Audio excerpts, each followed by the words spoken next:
Assalamualaikum warahmatullahi wabarakatuh.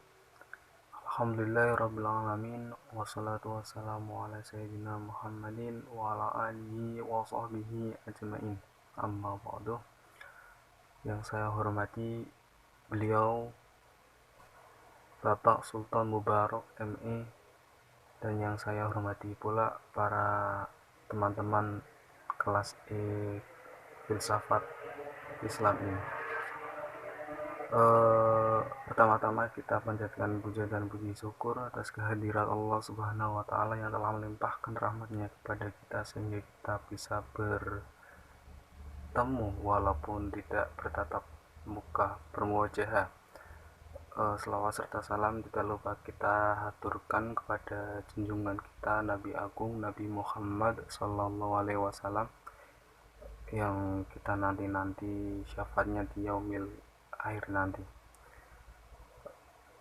Oke, sebelumnya perkenalkan terlebih dahulu, nama saya Akram Firdaus dengan NIM 4120124. Di sini saya sebagai moderator dan ada rekan saya juga Dina Safrina dengan NIM 4120019. Di sini kami akan memaparkan materi yang sudah kami buat, yaitu dengan judul Pemikiran Filsafat Yunani dan Barat. Yang pertama, filsafat Yunani kuno hingga abad pertengahan. Zaman Yunani kuno. Kelahiran pemikiran filsafat diawali pada abad ke-6 setelah Masehi yang ditandai oleh runtuhnya mite dan dongeng yang selama ini menjadi pembenaran setiap gejala alam. Filosof yang mengembangkan filsafat pada zaman ini yaitu Socrates. Menurutnya kebenaran dan kebaikan nilai objektif yang harus diterima dan dijunjung semua orang, tetapi pemerintah Athena menganggapnya sebagai penghasut sehingga Socrates dihukum mati dengan meminum racun. Kemudian filsafat dilanjutkan oleh Plato, di mana Plato mencetuskan bahwa dunia pertama terdiri dari ide-idea, dan dunia kedua adalah dunia jasmani atau panca indera. Dunia ide sifatnya sempurna dan tetap, sedangkan dunia jasmani selalu berubah. Pemikiran filsafat Yunani kuno mencapai puncaknya pada masa Aristoteles. Ia mengatakan bahwa tugas utama ilmu pengetahuan ialah mencari penyebab objek yang diselidiki. Kekurangan utama para filosof sebelumnya adalah mereka tidak memeriksa semua penyebabnya. Selanjutnya, filsafat Yunani kuno hingga abad pertengahan. Yang kedua, abad pertengahan. Pada masa ini terdapat dua periode, yaitu yang pertama periode skolastik Kristen. Periode ini disebut abad ke-8. Hal ini dikarenakan pihak gereja membatasi para filosof dalam berpikir sehingga ilmu pengetahuan terhambat dan tidak bisa berkembang. Karena semuanya diatur oleh doktrin-doktrin gereja yang berdasarkan keyakinan. Apabila terdapat pemikiran-pemikiran yang bertentangan dari keyakinan para gerejawan, maka filosof tersebut dianggap murtad dan akan dihukum berat sampai pada hukuman mati.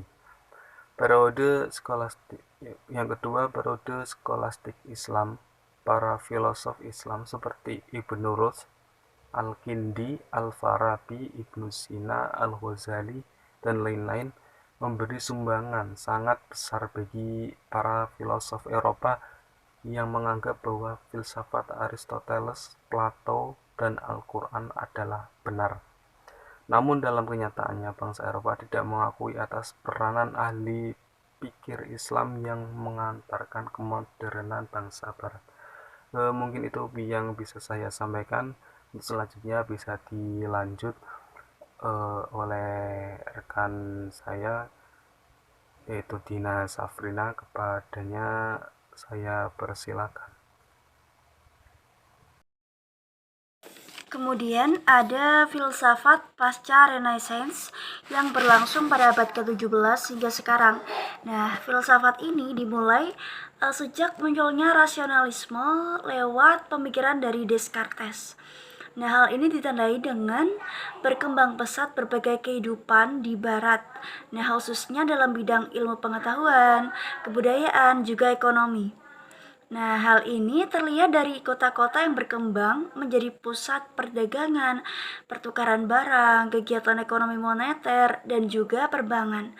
Selain itu, kaum kelas menengah juga melakukan upaya untuk bangkit dari keterpurukan dengan mengembangkan kebebasan, di mana kebebasan ini berkaitan dengan syarat-syarat dasar kehidupan, seperti segala macam barang kebutuhan bisa dibeli dengan uang. Kemudian, mekanisme pasar pun sudah mulai mengambil peranan penting untuk menuntut manusia untuk rajin, cerdik, juga cerdas.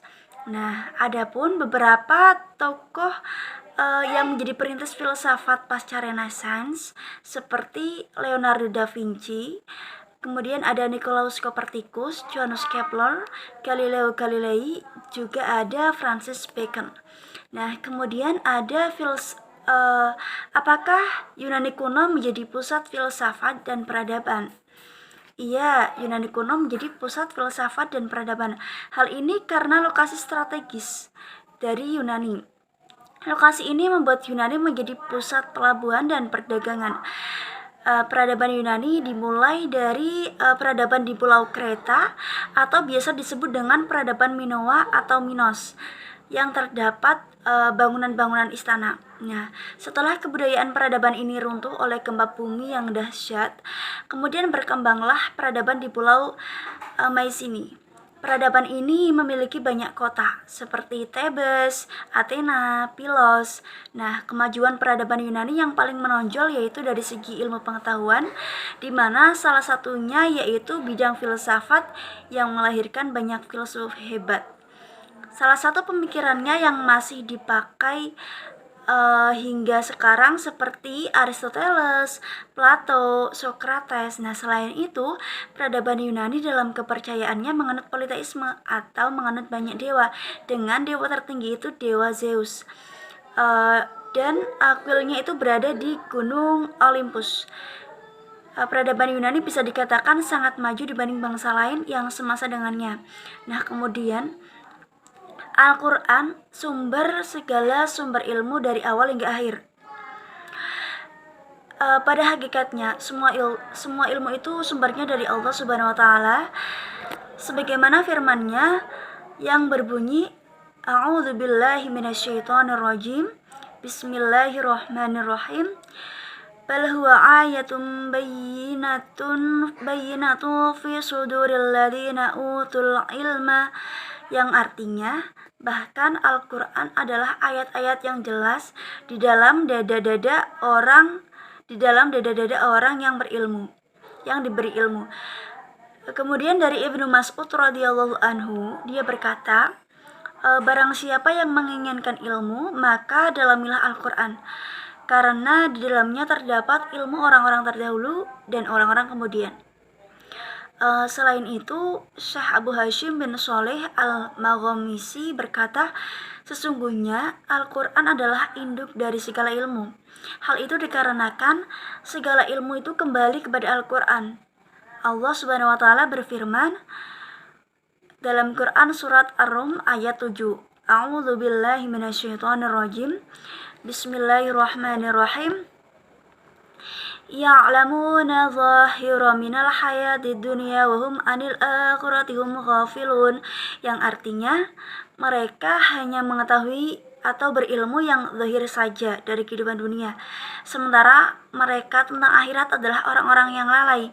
Nah, dengan ayat ini seolah-olah Allah mengabarkan bahwa seandainya umur mereka atau orang-orang yang meneliti, orang-orang filsuf itu digunakan untuk mengaji Al-Quran, tentu lebih bermanfaat bagi mereka karena syarat dengan rahasia-rahasia dunia, terlebih juga ada urusan akhiratnya. Tetapi yang terjadi di lapangan, mereka sibuk dengan penelitian sehingga umur mereka habis. tetapi tidak mendapatkan ilmu kecuali sedikit, sekaligus terluput dari ilmu akhirat. Nah, inilah gambaran orang yang merugi di dunia dan akhirat. Itulah kerugian yang nyata. Oke, teman-teman, mungkin itu yang bisa kami sampaikan. Apabila ada kesalahan, kami mohon maaf. Sekian presentasi dari kelompok kami. Wallahul muwafiq ila aqwamit thoriq. Wassalamualaikum warahmatullahi wabarakatuh.